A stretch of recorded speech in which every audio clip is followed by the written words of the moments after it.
Hi friends, எல்லாருக்கும் வணக்கம். நான் உங்கள் கணபதி பேசுகிறேன். நம்ம இந்த வீடியோவில் வந்துட்டு நம்ம ப்ரீவியஸாக வந்து கேண்டில்ஸ்டிக் பேட்டர்ன்ஸ் பற்றி கொஞ்சம் வீடியோஸ் பார்த்துருக்கோம். இதில் வந்துட்டு ஒரு இண்டிகேட்டர்ஸ், அதாவது பைவட் அப்படிங்கிற ஒரு இண்டிகேட்டர் ஒன்று இருக்குது. அது ஆக்சுவலாக வந்து என்ன காமிக்கும் அப்படின்னா, சப்போர்ட் எங்கே இருக்குது, ரெசிஸ்டன்ஸ் எங்கே இருக்குது அப்படிங்கிறத அது காமிக்கும். நம்ம அதை எப்படி யூஸ் பண்ணுறது, அதை பேஸ் பண்ணி நம்ம ட்ரேட் எப்படி எடுக்கலாம் அப்படிங்கிறத நம்ம இந்த வீடியோவில் பார்ப்போம் ஃப்ரெண்ட்ஸ். மேபி இது கண்டிப்பாக உங்களுக்கு இது யூஸ்ஃபுல்லாக இருக்கும் அப்படிங்கிறத நான் நம்பி இந்த வீடியோ வந்து அப்லோட் பண்ணுறேன். ஸோ உங்களுக்கு இது யூஸ்ஃபுல்லாக தான் இருக்கும்னு நான் நினைக்கிறேன். நீங்கள் பார்ப்போம். ஸோ நம்ம பார்த்துட்டு உங்களுக்கு எதுவும் கமெண்ட்ஸ் இருந்துச்சு அப்படின்னா கண்டிப்பாக நீங்கள் கமெண்ட் செக்ஷனில் கொடுக்கலாம். ஸோ லெட்ஸ் நம்ம ஏதாச்சும் ஒரு இதை சூஸ் பண்ணிக்கலாம். ஸோ இட்ஸ் பெட்டர் நம்ம வந்து நேச்சுரல் கேஸ் நம்ம சூஸ் பண்ணிக்கலாம். ஸோ நேச்சுரல் கேஸ் பார்த்தீங்க அப்படின்னா வந்து டே கேண்டில் இது நான் ஃபஸ்ட்டு இது எனேபிள் பண்ணிக்கிறேன். ஸோ இது வந்து நேச்சுரல் கேஸோட டே கேண்டிலோட சார்ட், இது கேண்டில்ஸ்டிக் பேட்டர்ன்ஸ். இது கொஞ்சம் அப்ஸ் அண்ட் டவுன்ஸ் மாதிரி தான் தெரியுது. பார்த்தீங்கன்னா நீங்கள் கொஞ்சம் மேலே போயிருக்கான், அப்புறம் கீழே வந்திருக்கான், அப்புறம் நல்லாவே மேலே போயிருக்கான். பார்ப்போம். ஸோ இதில் வந்து நீங்கள் இண்டிகேட்டர்ஸில் போனீங்க அப்படின்னா வந்து உங்களுக்கு பைவட்னு ஒரு ஆப்ஷன் ஒன்று இருக்கும். பைவட் நான் டைப் பண்ணுறேன், எனக்கு பைவட் பாயிண்ட்ஸ்னு ஒன்று வருது. ஸோ அதை வந்து நான் எனேபிள் பண்ணிக்கிறேன். ஸோ நீங்கள் அதை எனேபிள் பண்ணிட்டு பார்த்தீங்க அப்படின்னா உங்களுக்கு இந்த மாதிரி வந்து லைன்ஸ் வரும். ஸோ ஒரு லைன் வந்து பிளாக் கலர் லைனாகவும், அடுத்தது வந்து டார்க் ரெட், அது கீழே வந்து டார்க் பச்சை, அதுக்கு மேலே வந்து கொஞ்சம் லைட்ஸ். இதெல்லாம் வந்து என்ன மீன் பண்ணுது அப்படிங்கிறத நம்ம கண்டிப்பாக பார்ப்போம். ஸோ இதோட செட்டிங்ஸில் நான் போனேன் அப்படின்னா வந்து பைவட் வந்து ஸ்டாண்டர்டில் இருக்குது. நம்ம ஸ்டாண்டர்ட்லேயே வச்சுருவோம். ஃபிபனாசி நமக்கு தேவைப்படாது. ஸோ ஸ்டாண்டர்ட் பைவட் ரேஞ்சஸில் நம்ம பார்த்தோம் அப்படின்னா வந்து ஸோ பைவட் அதாவது வந்து மேலேயும் இல்லாமல் கீழே இல்லாமல் அந்த நடுத்தரமாக இருக்கிறதுக்கு பேர் தான் அந்த பைவட்டோட இண்டிகேஷன். அது வந்து எதில் காமிச்சிருக்காங்கன்னா அது வந்து இது வந்து பை டிஃபால்ட் கலர்ஸ் நம்ம வேணும் அப்படின்னா நம்ம சேஞ்ச் பண்ணிக்கலாம். அதை செலக்ட் பண்ணி நம்ம கலர்ஸை வந்து சேஞ்ச் பண்ணிக்கலாம். பட் நான் இப்போதைக்கு கலர்ஸை வந்து அப்படியே தான் வைக்க போகிறேன். அதில் எந்த சேஞ்சஸுமே இல்லை. ஸோ பைவட் வந்து என்ன கலர்ஸில் இருக்க போகுது அப்படின்னா அது பிளாக் கலரில் இருக்க போகுது. அது என்ன இண்டிகேட் பண்ணுது அப்படின்னு பார்த்தீங்கன்னா மேலேயும் இல்லாமல் இதுவும் இல்லாமல் சைட் வைஸ் மார்க்கெட், மேலேயும் போகாமல் கீழேயும் இல்லாமல் மார்க்கெட் வந்து சைட் வைஸில் இருக்குது. இந்த பக்கமும் போகலாம், அந்த பக்கமும் வரலாம் அப்படிங்கிறத இண்டிகேஷன் பண்ணுறதுக்காக தான் வந்து இந்த பிளாக் கலரு. ஸோ அது வந்து மார்க்கெட் அப்படியே சைட் வைஸில் அப்படியே வந்து ஒரு ரேஞ்ச் பவுண்டாகவே இருக்கிறான் அப்படிங்கிறது தான் வந்து அது இண்டிகேட் பண்ணுது. அண்ட் ரெசிஸ்டன்ஸ் 1 அண்ட் சப்போர்ட் 1 பார்த்தீங்கன்னா வந்து உங்களுக்கு நல்ல டார்க் கலர்ஸாக இருக்கும். ரெசிஸ்டன்ஸ் 1 வந்து பார்த்தீங்கன்னா டார்க் ரெட்டாகவும், சப்போர்ட் 1 வந்து டார்க் க்ரீனாகவும் இருக்குது. ஸோ ரெசிஸ்டன்ஸ் நம்ம எல்லாருக்குமே தெரியும், மார்க்கெட் மேலே போகிற இடத்துல ரெசிஸ்டன்ஸ் இருக்கும், மார்க்கெட் கீழே வர இடத்துல சப்போர்ட் இருக்கும். ஸோ அதை வந்து 3 டைப்ஸ் ஆஃப் பிரிச்சிருக்காங்க. ரெசிஸ்டன்ஸ் மட்டுமே வந்து 3 விதமாக பிரிச்சிருக்காங்க. ஸோ ரெசிஸ்டன்ஸ் 1, அதுக்கும் மேலே போச்சு அப்படின்னா அது ரெசிஸ்டன்ஸ் 2, அதுக்கும் மேலே போச்சு அப்படின்னா அது ரெசிஸ்டன்ஸ் 3 அப்படிங்கிற மாதிரி 3 கேட்டகரியாக வந்து பிரிச்சிருக்காங்க ரெசிஸ்டன்ஸில். அண்ட் சப்போர்ட்ல பார்த்தீங்க அப்படின்னா சப்போர்ட்லேயும் வந்து சப்போர்ட் 1 கொஞ்சம் கீழே போயிருக்குது. அதையும் உடச்சி கீழே போனோம் அப்படின்னா அது சப்போர்ட் 2, அதையும் உடச்சி கீழே போனோம் அப்படின்னா சப்போர்ட் 3. ஸோ அது வந்து ரேஞ்சஸ் இதுக்கிலையும் போகலாம் அப்படின்னா இதுக்கிலையும் போகலாம். பட் பை டிஃபால்ட்டாக வந்து 3 ரெசிஸ்டன்ஸ் லெவலும் 3 சப்போர்ட் லெவலும் கொடுத்துருக்காங்க. இது எதுக்காக கொடுத்துருக்காங்க அப்படின்னா வந்து ரெசிஸ்டன்ஸ்னா வந்து ரெசிஸ்டன்ஸ் இதுக்கு மேலே மார்க்கெட் போச்சு அப்படின்னா இன்னும் நல்லா புல்லிஷாக இருக்கும். இல்லை இந்த இடத்துல வந்து அவன் ரிவர்ஸ் இண்டிகேஷன் காமிச்சா அப்படின்னா வந்து மேபி சப்போர்ட் செல்லர்ஸ் உள்ள வந்திருக்காங்க, மார்க்கெட் வந்து கீழே போகிறதுக்கு சான்சஸ் இருக்கு அப்படிங்கிறத இண்டிகேட் பண்ணுறதுக்கு தான் இந்த levels resistance and support levels வந்து நம்ம இது வந்து பேஸ்ட் ஆன் சம் கேல்குலேஷன்ஸ் இது வந்து ஃப்ரேம் பண்ணியிருக்காங்க. ஸோ இப்போ நமக்கு வந்து பிளாக் கலர் அப்படின்னா அது வந்து தட்ஸ் அ பைவட். மார்க்கெட் கீழே இல்லாமல் மேலே இல்லாமல் ஜஸ்ட் அப்படியே ரேஞ்ச் பவுண்டாகவே இருக்குது, சைட் வைஸ்ல இருக்க மார்க்கெட் அது.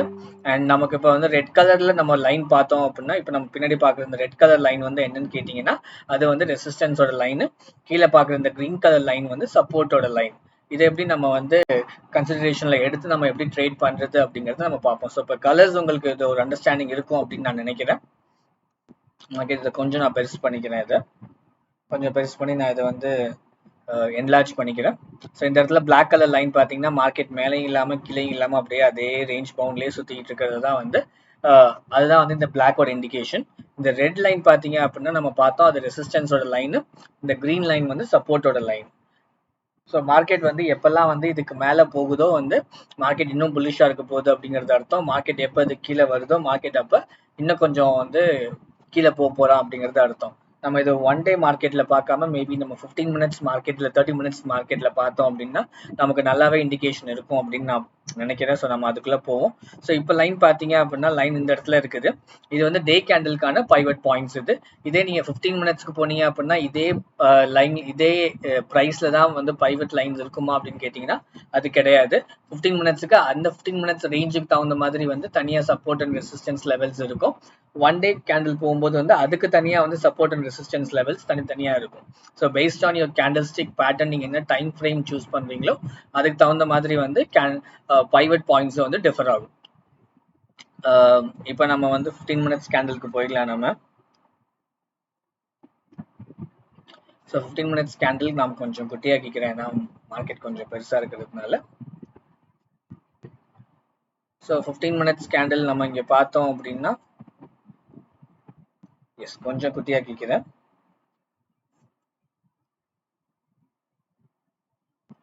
ஓகே வந்துருச்சு.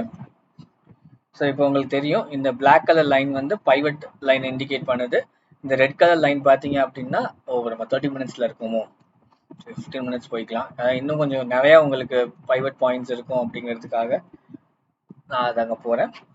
ஐ மீன் பைவட் பாயிண்ட்ஸ்னா இந்த சென்ஸ் உங்களுக்கு கேண்டில் ஸ்டிக் பேட்டர்ன்ஸ் நல்லா மேலே கீழே இறங்கி இருக்கும். ஸோ உங்களுக்கு வந்து இந்த சப்போர்ட் அண்ட் ரெசிஸ்டன்ஸ் ஈஸியாக காமிக்க முடியும் அப்படிங்கிறதுக்காக நான் 15 மினிட்ஸ் கேண்டில் போறேன். அண்ட் ஆல்ரெடி மார்க்கெட் பார்த்தீங்க அப்படின்னா வந்து புலிஷாக தான் இருக்கிறான் மார்க்கெட்டு. ஏன்னா பைவட் பாயிண்ட் வந்து இங்கே இருக்கு. பைவட் பாயிண்ட்டை தாண்டி அவன் வந்து மேலே இருக்க ஃபர்ஸ்ட் ரெசிஸ்டன்ஸை தாண்டி செகண்ட் ரெசிஸ்டன்ஸையும் தாண்டி அவன் மார்க்கெட் வந்து மேலே தான் போயிட்டு இருக்கான். டுவர்ட்ஸ் அவன் வந்து தேர்ட் ரெசிஸ்டன்ஸ் அவன் போயிட்டு இருக்கான். தேர்ட் ரெசிஸ்டன்ஸ் நமக்கு எங்கே கொடுத்துருக்காங்க அப்படின்னா சம்வேர் இங்கே இருக்குது. ஸோ இதோட நம்பர்ஸ் பார்த்தீங்கன்னா 297 கிட்ட நம்மளோட தேர்ட் ரெசிஸ்டன்ஸ் வச்சிருக்காங்க. இப்போ நம்மளோட ப்ரைஸ் வந்து 292ல தான் நிற்கிது. சம்வேர் 293 கிட்ட நிற்கிது. பட் ஆனால் வந்து மார்க்கெட் நல்லாவே புல்லிஷாக தான் இருக்கிறான். ஸோ இதை பேஸ் பண்ணி நம்ம எப்படி ட்ரேட் எடுக்கிறது அப்படிங்கிறது தான் கொஸ்டின் இல்லைங்களா. இந்த பைவட் பாயிண்ட்ஸை பேஸ் பண்ணி நம்ம இதை மட்டுமே நம்பி ட்ரேட் எடுக்கிறது அப்படிங்கிறது கொஞ்சம் ரிஸ்கி ஃபேக்டர்ஸ் தான். பட் உங்களோட ஸ்ட்ராட்டஜிஸ் அந்த ஒர்க் அவுட் ஆச்சு அப்படின்னா கண்டிப்பாக நீங்கள் அதை பேஸ் பண்ணி வந்து நீங்கள் எடுக்கலாம். So coming back to the topic, இங்கே பார்த்தீங்க அப்படின்னா வந்து நம்ம மற்ற கேண்டில்ஸ்டிக் பேட்டர்ன்ஸும் பார்த்துருக்கோம் இல்லைங்களா. நம்ம இது வரைக்கும் வந்து ஸ்பின்னிங் டாப் பார்த்துருக்கோம், டோஜி பார்த்துருக்கோம். அண்ட் நம்ம இன்னும் ஹேமர் பார்க்கலன்னு நினைக்கிறேன். ஸோ பட் ஆனால் கண்டிப்பாக கம்மிங் செஷன்ஸ்ல நம்ம கண்டிப்பாக ஹேமரை பற்றி பார்ப்போம். And based on spinning top and doji வச்சு கூட நம்ம வந்து நம்ம அந்த கேண்டில்ஸ்டிக் பேட்டர்ன் பற்றி பேசும்போது நம்ம ஸ்பின்னிங் டாப் பார்க்கும்போது வந்து அதுக்கு அடுத்த கேண்டில் பார்க்கணும். அதே மாதிரி நம்ம டோஜி பார்க்கும்போது வந்து நம்ம அதுக்கு அடுத்த கேண்டில் பார்க்கணும். ஏன்னா டோஜி வந்து அன்சர்டன் கேண்டில். ஸோ டோஜியை பேஸ் பண்ணி மட்டுமே நம்ம ட்ரேட் எடுக்கிறது கொஞ்சம் ரிஸ்கி ஃபேக்டராக இருக்கும். பட் அதே சமயத்தில் நம்ம வந்து அடுத்த கேண்டில் பார்த்து அடுத்த கேண்டில் நமக்கு கம்ப்ளீட்டா பையர்ஸ் டாமினேட் பண்ணியிருந்தாலோ இல்ல செல்லர்ஸ் டாமினேட் பண்ணியிருந்தாலோ வந்து நமக்கு அது ஒரு இண்டிகேஷன் அப்படின்னு சொல்லி பார்த்துருந்தோம். அதுவும் வந்து ரேஞ்ச் பவுண்ட்ல வந்து ஃபார்ம் ஆகாம அது வந்து சம்வேர் அந்த ரெசிஸ்டன்ஸ் லெவல்லையோ இல்லை சப்போர்ட் லெவல்லையோ ஃபார்ம் ஆகணும்னு சொல்லி நம்ம சொல்லியிருந்திருப்போம் இல்லைங்களா. அந்த ரெசிஸ்டன்ஸ் அண்ட் சப்போர்ட் லெவல் தான் இப்போ நம்ம பார்க்க போறோம். ஸோ இப்போ ஃபார் எக்ஸாம்பிள் இந்த கேண்டில் எடுத்துப்போம். மார்க்கெட் வந்து இந்த இடத்த உடச்சி மேலே போயிருக்கான். இந்த ரெசிஸ்டன்ஸை உடச்சி அவன் மார்க்கெட் வந்து இந்த இடத்துல ரெசிஸ்டன்ஸ் 2க்கு போயிருக்கான். அவன் ரெசிஸ்டன்ஸ் 2க்கு போனவன் பார்த்தீங்கன்னா திரும்ப கிரீன் கலர் கேண்டில் கொஞ்சம் சப்போர்ட் செல்லர்ஸ் உள்ள வந்திருக்காங்க. செல்லர்ஸ் உள்ள வந்து திரும்ப மார்க்கெட்டை கீழே இறக்கியிருக்காங்க. திரும்ப பையர்ஸ் மேலே ஏறி திரும்ப அப்படியே மேலே ஏற்றிருக்காங்க. ஸோ நம்ம இந்த இடத்த ஒரு எக்ஸாம்பிளாக எடுத்துக்கலாம். இந்த இடமும் பார்த்தீங்கன்னா வந்து பையர்ஸ் ஃபுல்லாக டாமினேட் பண்ணியிருக்காங்க. செல்லர்ஸ் அந்த அளவுக்கு பெருசாக டாமினேட் பண்ணவே இல்லை. ஏன்னா நீங்கள் பாருங்கள் ஃபுல்லாக கேண்டில் பெருசாக வந்து க்ரீன் கலர் கேண்டில் தான் இருக்குது. இந்த கேண்டில் பார்த்தீங்கன்னா அடுத்த கேண்டிலும் கம்ப்ளீட்டாக க்ரீனாக தான் இருக்குது. ஸோ முழுக்க பையர்ஸ் தான் டாமினேட் பண்ணியிருக்காங்க. பட் நீங்கள் இந்த இடத்த பாருங்கள். இந்த இடத்துல பார்த்தீங்கன்னா வந்து கம்ப்ளீட்டாக வந்து பையர்ஸ் டாமினேட் பண்ண ஒரு கேண்டில் 630க்கு 645க்கு பார்த்தீங்கன்னா திரும்ப பையர்ஸ் தான் டாமினேட் பண்ணியிருக்காங்க. பட் அடுத்து பார்த்தீங்கன்னா செல்லர்ஸ் அதே அளவுக்கு சூப்பராக டாமினேட் பண்ணி அந்த கேண்டில் பாருங்க திரும்ப ஆரம்பிச்ச இடத்துல கொஞ்சம் நிப்பாட்டிருக்காங்க. 287.8 ஓப்பன் ப்ரைஸ். ஹை பாருங்க 289.1 வரைக்கும் மேலே போயிருக்கான் ஹை. பட் அப்படியே கீழே இறக்கிருக்கான் பாருங்க. அப்படியே கீழே இறக்கி திரும்ப 288 வரைக்கும் கொண்டு வந்துட்டான்.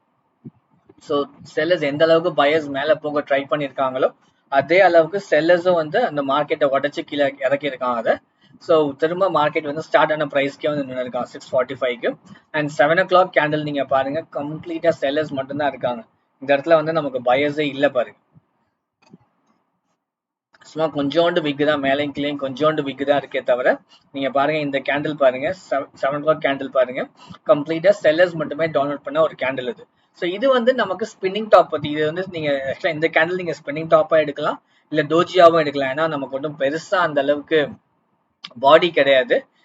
ஆரஞ்சு இடத்துல வந்து நின்னதுனால வந்துட்டு நம்ம இதை வந்து ஆக்சுவல் டோஜி கிடையாது. ஏன்னா ஆக்சுவல் டோஜி பாத்தீங்க அப்படின்னா உங்களுக்கு starting and open and close வந்து சேம்ல இருக்கணும். பட் அது ரியல் மார்க்கெட்ல அந்த அளவுக்கு பெருசா உங்களுக்கு ஃபார்ம் ஆகாது. அதனால வந்துட்டு இட் இஸ் ஃபைன். ஓகே, இது நீங்க டோஜியா எடுத்துக்கிட்டாலும் ஓகே, இல்ல ஸ்பின்னிங் டாப்பா எடுத்துக்கிட்டாலும் அது நம்மளோட அண்டர்ஸ்டாண்டிங் பேஸ் பண்ணி நம்ம அதை எடுத்துக்கலாம். பட் ரொம்ப முக்கியமான விஷயம் வந்து என்னன்னு பாத்தீங்கன்னா அதுக்கு அடுத்து வர கேண்டில் வந்து நமக்கு ரெட்டா இருக்கிறதுனால கம்ப்ளீட்டா செல்லர்ஸ் டாமினேட் பண்ண ஒரு கேண்டில். ஸோ இந்த கேண்டில் வந்து என்ன, டோஜியா இருந்தாலும் சரி, ஸ்பின்னிங் டாப்பா இருந்தாலும் சரி, இதோட எக்ஸாம்பிள், இதோட அவுட்கம் வந்து என்னன்னு பாத்தீங்கன்னா பையர்ஸும் டாமினேட் பண்ணிருக்காங்க, செல்லர்ஸும் டாமினேட் பண்ணிருக்காங்க. ஸோ மார்க்கெட் வந்து இப்போ பையர்ஸ் பக்கம் போகுதா இல்ல செல்லர்ஸ் பக்கம் வரப்போகுதா அப்படிங்கறது தெரியாம ஒரு இன்டெசிஷன் கேண்டில் தான் இல்லைங்களா இது. ஸோ டெசிஷனே எடுக்க முடியாத ஒரு கேண்டில் தான் இந்த கேண்டில் ஸ்டிக்.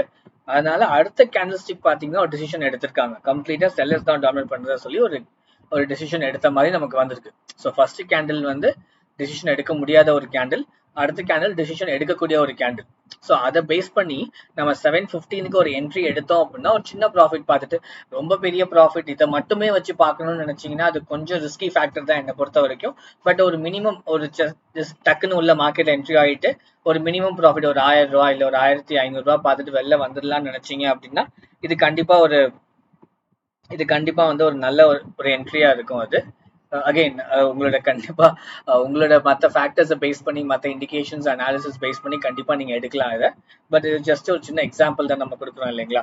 ஸோ இது வந்து ரெசிஸ்டன்ஸ் லைன்ல வந்து பாத்தீங்கன்னா நமக்கு ஒரு ஸ்பின்னிங் டாப் மாதிரியோ இல்லை டோஜி மாதிரியோ ஒரு கேண்டில் ஃபார்ம் ஆயிருக்குது. அதுக்கு அடுத்து வந்து கம்ப்ளீட்டா செல்லர்ஸ் டாமினேட் பண்ண ஒரு கேண்டில் இது. ஸோ நமக்கு இது ரெசிஸ்டன்ஸ் லைன்ல நடந்ததுனால நமக்கு என்ன ஒரு இண்டிகேஷன் அப்படின்னா, இப்போ மார்க்கெட் அந்த ரெசிஸ்டன்ஸ்ல வந்து கொஞ்சம் சப்போர்ட் காமிக்கிறான், செல்லர்ஸ் உள்ள வர ட்ரை பண்றான் அப்படிங்கிறதுனால நம்ம கண்டிப்பா அந்த 715 கேண்டில்ல நம்ம உள்ள போயிருந்தோம் அப்படின்னா 285.9, ஸோ கிட்டத்தட்ட ஒரு 286ன்னு வச்சுக்கலாம். நீங்க 286 எடுத்திருந்தீங்க அப்படின்னா மார்க்கெட் பாருங்க 278.4. ஸோ கிட்டத்தட்ட ஒரு 8 ரூபா மார்க்கெட் வந்து கீழே போயிருக்கான். இது எல்லா சமயமும் நடக்கும்னு கேட்டீங்கன்னா கண்டிப்பா சான்சஸ் வந்து இருக்கு, இல்ல மேபி தான் இல்லைங்களா. ஸோ எல்லா டைமும் இந்த 8 ரூபா 7 ரூபா கீழே போகுமான்னு கேட்டீங்கன்னா ரிஸ்க் தான் அது. பட் நம்ம ஒரு சின்ன ப்ராஃபிட் பார்த்துட்டு வெளில வர்றதுக்கு இது நல்ல ஒரு என்ட்ரியா நமக்கு இருக்கும். இது வந்து ரெசிஸ்டன்ஸ்ல வந்து நமக்கு செல்லர்ஸ் உள்ள வந்ததுனால நம்ம ஒரு என்ட்ரி எடுக்கிறதுக்கான வாய்ப்பு நமக்கு இருந்துச்சு. எடுத்திருந்தோம் அப்படின்னா நமக்கு நல்லா இருந்திருக்கும். ஓகேங்களா. இது வந்து ரெசிஸ்டன்ஸ்ல வந்து எப்படி நம்ம அந்த ஸ்பின்னிங் டாப்போ இல்ல டோஜியோ ஃபார்ம் ஆச்சு அப்படின்னா அடுத்த கேண்டிலுக்காக வெயிட் பண்றோம். அடுத்த கேண்டில பார்த்துட்டு நமக்கு அது கம்ப்ளீட்டா செல்லர்ஸ் உள்ள வந்ததுனால நம்ம நம்பி உள்ள போனோம் அப்படின்னா நமக்கு ப்ராஃபிட் பார்க்கறதுக்கு சான்சஸ் ப்ராபபிலிட்டிஸ் ஆர் ஹையர். ஓகேங்களா. இது ஒரு சின்ன எக்ஸாம்பிள். இது வந்து நம்ம ரெசிஸ்டன்ஸ் லெவல்ல எப்படி ஃபார்ம் ஆயிருக்கு அப்படிங்கறத பார்த்தோம். இப்போ நம்ம சப்போர்ட்ல வந்துட்டு எப்படி நம்ம பை பண்றது, சப்போர்ட்டை உடைச்சு பையர்ஸ் எப்படி டாமினேட் பண்றாங்க அப்படிங்கறது கேண்டில்ஸ் இருக்கான்னு நம்ம பார்ப்போம். இப்போ வரைக்கும் மார்க்கெட் பாத்தீங்கன்னா வந்து மேல மட்டுமே தான் இருக்கான். எனக்கு அந்த பைவட்டை தாண்டி லைன் கீழேயே வரல பாருங்க. எல்லாமே இந்த பைவட்டை தாண்டி அந்த ரெசிஸ்டன்ஸ் லெவல்லே தான் மார்க்கெட் இருக்குது. எனக்கு வந்து சப்போர்ட்டுக்கே லைன் வரல. சப்போர்ட்டுக்கு லைன் வந்திருக்கான்னு பார்ப்போம். சப்போர்ட்டுக்கு லைன் வந்து இங்க இருக்குது, கிரீன் கிட்ட லைன் வந்திருக்குது. ஸோ இந்த இடத்துல பார்ப்போம். இது வந்து நம்ம பார்த்துருக்கோம், பிளாக் வந்து பைவட் லைனு, அது கீழே இருக்க டார்க் கிரீன் வந்து சப்போர்ட்டோட சப்போர்ட் 1, அது கீழே இருக்கிற சப்போர்ட் 2, அது கீழே இருக்கிற சப்போர்ட் 3 நம்ம பார்த்துருக்கோம். ஸோ இப்போ சப்போர்ட் 1ல வந்து என்ன இருக்குன்னு பார்த்தீங்கன்னா அதே தான், அந்த டோஜி இருக்குது, திரும்ப அடுத்த அந்த ஸ்பின்னிங் டாப் மாதிரி ஒன்று இருக்குது. அடுத்து பார்த்தீங்கன்னா வந்து கம்ப்ளீட்டா செல்லர்ஸ் தான் டாமினேட் பண்ணியிருக்காங்க இல்லைங்களா. நீங்க நல்லா பாருங்க, இது வந்து சப்போர்ட் லைன். ஓகேங்களா. பைவட் லைன் வந்து மேல இருக்கு, பிளாக் வந்து இங்க இருக்குது. சப்போர்ட் லைன்ல வந்து நமக்கு என்ன நடந்திருக்குன்னு பாத்தீங்கன்னா செல்லர்ஸ் மட்டுமே தான் இருக்காங்க பாருங்க. செல்லர்ஸ் கம்ப்ளீட்டா செல்லர்ஸா தான் இருக்காங்க. நமக்கு பையர்ஸ் என்னதான் வந்தாலும் திரும்ப செல்லர்ஸ் மார்க்கெட் கீழே இறக்கிருக்காங்க. அடுத்த ஒரு டோஜி மாதிரி ஒரு கேண்டில், ஸ்பின்னிங் டாப் மாதிரியும் ஒரு கேண்டில். இது நீங்க டோஜியாவும் எடுத்துக்கலாம், ஸ்பின்னிங் டாப்பும் எடுத்துக்கலாம். என்ன கேட்டீங்கன்னா அது எக்ஸாக்டா பெர்ஃபெக்டா மேட்ச் ஆகுமான்னு கேட்டீங்கன்னா கண்டிப்பா வந்து லைவ் மார்க்கெட்ல அப்படி மேட்ச் ஆகிறதுக்கு வாய்ப்புகள் கிடையாது. கொஞ்சம் கொஞ்சம் லைட்டா வேரியேஷன்ஸ் இருக்கும். அது நம்மளோட அண்டர்ஸ்டாண்டிங் பொறுத்து நம்ம அதை எடுத்துக்கிறத பொறுத்து நம்ம அதை எடுத்துக்கலாம். ஸோ இதை எடுத்துக்கலாம். ஸோ அடுத்து பார்த்தீங்கன்னா வந்து நமக்கு இது டோஜியா இருந்ததுனால வந்து அடுத்த கேண்டில் நம்ம வெயிட் பண்ணணும்னு நம்ம சொல்லியிருக்கோம். ஸோ அடுத்த கேண்டில் பார்த்தீங்கன்னாலும் வந்து கம்ப்ளீட்டா செல்லர்ஸ் மட்டும்தான் இருக்காங்க. ஸோ இந்த இடத்துல நீங்க செல்லுக்கான என்ட்ரி எடுத்தாலும் எடுக்கலாம், இல்ல வெயிட் பண்ணி பார்த்து இல்ல நான் வந்து எனக்கு பயர்ஸ் ஏன்னா சப்போர்ட்ல வந்து ரெசிஸ்டன்ஸ் காமிச்சு பயர்ஸ் உள்ள வந்து திரும்ப மார்க்கெட் மேல ஏத்துவாங்க இல்லைங்களா, நீங்க அப்ப மட்டும் தான் என்ட்ரி எடுக்கணும்னு நினைச்சீங்க அப்படின்னா நீங்க வெயிட் பண்ணலாம். ஏன்னா அடுத்து வர எல்லா 15 மினிட்ஸ் கேண்டிலுமே பாத்தீங்கன்னா நமக்கு பயர்ஸ் மட்டும் செல்லர்ஸ் மட்டுமே தான் இருக்காங்க இல்லைங்களா, பயர்ஸே நமக்கு இல்ல. எல்லா கேண்டில் பாத்தீங்கன்னா செல்லர்ஸ் மட்டுமே உள்ள வந்துகிட்டு இருக்காங்க. ஸோ அப்படி இருக்க சமயத்துல மார்க்கெட் அப்படியே தான் போயிட்டு இருக்கு, நமக்கு ஒன்றும் பெருசா இல்லை. அடுத்து பாத்தீங்கன்னா கொஞ்சம் கிரீன் கேண்டில்ஸ் விழுந்துகிட்டு இருக்குது, பட் நமக்கு ஒன்றும் ஷியோரா நமக்கு தெரியல. ஸோ இந்த கேண்டில் பாருங்க, இந்த கேண்டில் பாருங்க, 10 o'clock கேண்டில் பாருங்க. அது கொஞ்சம் இன்னும் பெருசா கேட்கிறேன், இதை மேல தூக்கிக்கிறேன். ஸோ செல்லர்ஸ் ஃபுல்லா டாமினேட் பண்ண பாருங்க, கொஞ்சம் ஒரு சொட்டு கூட பயர்ஸே இல்லை பாருங்க. ஓப்பன் ஆன பிரைஸ்ல இருந்து மார்க்கெட் கீழே மட்டுமே தான் வந்திருக்கான், கொஞ்சம் கூட மேல போகலன்னா ஒரு பயர் கூட நமக்கு வரல இந்த இடத்துல. செல்லர்ஸ் மட்டுமே தான் இருக்காங்க இந்த இடத்துல இல்லைங்களா. ஸோ 9:45 கேண்டில் பாருங்க, ஃபுல் அண்ட் ஃபுல் செல்லர்ஸ் மட்டுமே இருக்கிற ஒரு கேண்டில். அடுத்த கேண்டில் பாத்தீங்க அப்படின்னா வந்து டோஜி, இது வந்து கிரேவியார்ட் டோஜி இல்லைங்களா. இந்த மார்க்கெட் வந்து மேல போயிட்டு பயர்ஸ் உள்ள டாமினேட் பண்ண ட்ரை பண்ணிருக்காங்க, பயர்ஸ் உள்ள வந்திருக்காங்க. ஸோ மார்க்கெட் அந்த அளவுக்கு கீழே போகல, 30 பைசா தான் கீழே போயிருக்கான், ஆனா 70 பைசா மார்க்கெட் வந்து மேல போயிருக்கான். நீங்களே பாருங்க, இந்த கேண்டில் நான் கொஞ்சம் நவுத்திக்கிறேன், நீங்க பாருங்க. ஸோ இந்த கேண்டில் பாருங்க, டோஜி கேண்டில். ஸோ பயர்ஸ் தான் உள்ள வந்திருக்கான் இல்லைங்களா, செல்லர்ஸ் கூட அந்த அளவுக்கு உள்ள வரல, பயர்ஸ் தான் உள்ள வந்திருக்கான். மேல போயிருக்கு மார்க்கெட் 251.2 இருந்து 251.9 வரைக்கும் மார்க்கெட் மேல போயிருக்கான். மேல போனவன் அப்படியே திரும்ப செல்லர்ஸ் உள்ள வந்திருக்கான், இறக்கிருக்கான். நீ ஏன் மேல போற, கீழே வா அப்படிங்கிற மாதிரி மேல போனவன அப்படியே கீழே இறக்கிருக்கான் மார்க்கெட். ஸோ திரும்ப வந்து அதே லைன்ல முடிச்சிட்டான் மார்க்கெட். இது வந்து பெர்ஃபெக்ட் கிரேவியார்ட் டோஜி இல்லைங்களா. ஸோ நம்ம வந்து என்ன பண்ணோம், நம்ம என்ன சொல்லியிருக்கோம், டோஜி கேண்டில் வந்துச்சு அப்படின்னா, அதுவும் இல்லாம நமக்கு இது சப்போர்ட் இடத்துல வந்து ஒரு கிரேவியார்ட் டோஜி ஃபார்ம் ஆயிருக்கு. Graveyard doji is an indication market வந்து மேல போக ட்ரை பண்ணிருக்கான், திரும்ப செல்லர்ஸ் கீழே இறக்கிருக்கான். அப்ப நம்ம அடுத்த கேண்டிலுக்காக வெயிட் பண்றோம். அடுத்த கேண்டில் வந்து பாத்தீங்கன்னா என்ன பொறுத்த வரைக்கும் இது என்னதான் கொஞ்சம் விக் இருந்தாலுமே கம்ப்ளீட்டா இது வந்து பயர்ஸ் மட்டுமே டாமினேட் பண்ண ஒரு கேண்டில் இது இல்லைங்களா. ஸோ இது வந்து பாடி வந்து அவ்வளவு பெருசா இருக்கிறதுனால வந்து இது நான் வந்து பயர்ஸ் டாமினேட் பண்ண கேண்டிலா எடுத்துக்கிறேன். ஸோ டோஜிக்கு அடுத்து வந்து நமக்கு ஒரு பயர்ஸ் தான் உள்ள வந்துட்டேன் அப்படிங்கிற காமிக்கிறதுக்கான ஒரு என்ட்ரியான கேண்டில் இது இல்லைங்களா. ஸோ அப்ப நான் என்ன பண்ணுவேன், எனக்கு ஒரு இண்டிகேஷன் இது கண்டிப்பா இப்ப வந்து பயர்ஸ் பக்கம் மார்க்கெட் திரும்ப போகுது அப்படிங்கறத ஒரு இண்டிகேஷன் இது இல்லைங்களா. இதை மட்டுமே வச்சு நான் திரும்பவும் சொல்றேன், இதை மட்டுமே வச்சு ட்ரேட் எடுக்கிறது கொஞ்சம் ரிஸ்கி ஃபேக்டர். பட் ஷார்ட்டா எடுக்கணும்னு நினைக்கிறவங்க ஒருவேளை ட்ரை பண்றவங்க ட்ரை பண்ணலாம். பட் அகைன் இது முழுக்க முழுக்க ரிஸ்கி தான் இது, ஏன்னா ஒரு இண்டிகேஷன் மட்டுமே வச்சு ட்ரேட் பண்றது ரொம்ப ரிஸ்க். ஸோ இந்த இடத்துல பயர்ஸ் டாமினேட் பண்ணிட்டாங்க அப்படிங்கிறதுக்காக நம்ம என்ட்ரி எடுக்கணும்னு நினைச்சிருந்தோம் அப்படின்னா, ஒரு ஷார்ட்டான ஒரு என்ட்ரி எடுக்கணும்னு நினைச்சிருந்தோம் அப்படின்னா எடுத்துருக்கலாம். ஏன்னா மார்க்கெட் பாருங்க 252.2ல ஓப்பன் ஆனவன் 253.1 வரைக்கும் போயிட்டு தான் கீழே வந்திருக்கான். கீழே வந்தவன் அதோட நிக்கல, அடுத்து திரும்ப மேல போயிருக்கான். ஸோ நம்மளோட என்ட்ரி பிரைஸ் பாருங்க 252ல நம்ம என்ட்ரி ஆயிருக்கோம். அன்னைக்கு மட்டுமே பாருங்க 256.8 வரைக்கும் மேல போயிருக்கான். ஸோ என்ன ஆயிருக்குது, இந்த இடத்துல வந்து நமக்கு என்ட்ரி கிடைச்சிருக்குது. 252ல என்ட்ரி கிடைச்சவன் 256 ₹4 மேல போயிருக்கான். அதுக்கு அடுத்த நாளும் பாருங்க 266 அப்படின்னு தான் மேல போய்கிட்டே தான் இருந்திருக்கானே தவிர மார்க்கெட்டு கீழே வரல. இந்த சப்போர்ட்ல வந்து பயர்ஸ் உள்ள வந்தவன் தான் செம்மையா உள்ள வந்திருக்கான். மார்க்கெட் அதுக்கப்புறம் அப்படியே மேல ஏத்தி விட்டுருக்கான், அப்படியே 267 268 அப்படியே போயிட்டான் மார்க்கெட். திரும்ப இந்த பக்கம் 250க்குலாம் வரவே இல்லை மார்க்கெட் இல்லைங்களா. ஸோ இது ஜஸ்ட் ஒரு இண்டிகேஷன் தான், பட் எவ்வளவு தூரம் மேல போகும் எவ்வளவு தூரம் கீழே வரும் அப்படிங்கிறது நம்மளால கெஸ் பண்ண முடியுமா அப்படின்னா என்னால கண்டிப்பா கெஸ் பண்ண முடியாதுன்னு தான் நான் சொல்லுவேன். ஓரளவுக்கு மார்க்கெட் வந்து ஷார்ட்டா நம்ம ஜஸ்ட் உள்ள போயிட்டு வெளில வர்றதுக்கான இது ஒரு நல்ல இண்டிகேஷனா இருக்கும். பட் எவ்வளவு தூரம் உள்ள போகலாம் எவ்வளவு தூரம் கீழே இறங்கலாம், நம்ம ஸ்டாப் லாஸ் எப்போ வச்சுட்டு வெளில வரலாம் அப்படிங்கிறது கண்டிப்பா உங்களோட மற்ற ஸ்ட்ராட்டஜிஸ் அண்ட் மற்ற இண்டிகேட்டர்ஸ் பேஸ் பண்ணி இருக்கிறது எனக்கு பெட்டரா இருக்கும் அப்படிங்கிறது என்னோட தாட் இது. ஸோ இப்போ நம்ம வந்து என்ன பார்த்துருக்கோம்னா பைவட்டை பத்தி பார்த்துருக்கோம். மார்க்கெட் வந்து மேல போகிற அந்த சப்போர்ட் லைன் அண்ட் கீழே இருக்கிற சப்போர்ட் லைன் அண்ட் மேல இருக்கிற ரெசிஸ்டன்ஸ் லைன்ஸை பத்தி நம்ம பார்த்துருக்கோம். அண்ட் நம்ம ப்ரீவியஸா பார்த்த அந்த ஸ்பின்னிங் டாப் அண்ட் டோஜி கேண்டில்ஸை வந்து நம்ம எப்படி யூஸ் பண்ணலாம், ரெசிஸ்டன்ஸ் லைன்ல வந்து நமக்கு செல்லர்ஸ் டாமினேட் பண்ணானா மார்க்கெட் கீழே வரதுக்கான இண்டிகேஷன், அண்ட் சப்போர்ட் லைன்ல வந்து பயர்ஸ் டாமினேட் பண்ணும்போது எனக்கு மார்க்கெட் வந்து மேல போறதுக்கான இண்டிகேஷன் அப்படிங்கறத நம்ம with examples and in real time மார்க்கெட்ல நம்ம பார்த்துருக்கோம். இது உங்களுக்கு கண்டிப்பா புரிஞ்சிருக்கும் அப்படின்னு நான் நம்புறேன், அண்ட் யூஸ்ஃபுல்லா இருக்கும் அப்படிங்கறதும் நான் நம்புறேன். உங்களுக்கு எதுவும் கொஸ்டின்ஸ் அண்ட் கமெண்ட்ஸ் இருந்துச்சு அப்படின்னா கண்டிப்பா கமெண்ட் செக்ஷன்ல கொடுங்க, என்னால முடிஞ்ச அளவுக்கு நான் கண்டிப்பா ரெஸ்பாண்ட் பண்றேன். எவ்வளவு சீக்கிரம் முடியுமோ அவ்வளவு சீக்கிரம் கண்டிப்பா நான் ரெஸ்பாண்ட் பண்றேன். And traders newcomers and பிகினர்ஸுக்கு இது கண்டிப்பா ஒரு யூஸ்ஃபுல்லான வீடியோவா இருக்கும் அப்படிங்கிறது என்னோட என்னோட அசம்ஷன். இது கண்டிப்பா உங்களுக்கு யூஸ்ஃபுல்லா தான் இருக்கும். அண்ட் ஃப்ரெண்ட்ஸ் ஆஸ் யூஷுவல் உங்க ஃப்ரெண்ட்ஸுக்கும் ஷேர் பண்ணுங்க, அவங்களுக்கும் வந்து இது யூஸ்ஃபுல்லா இருக்கும். அண்ட் உங்களுக்கு எதுவும் கொஸ்டின்ஸ் அண்ட் கமெண்ட்ஸ் கண்டிப்பா கமெண்ட் செக்ஷன்ல கொடுங்க. அண்ட் இந்த வீடியோ உங்களுக்கு பிடிச்சிருந்துச்சு அப்படின்னா மறக்காம இந்த சேனல் சப்ஸ்கிரைப் பண்ணிக்கோங்க. And as usual friends, thanks for வாட்சிங் me and supporting my videos. Thank you.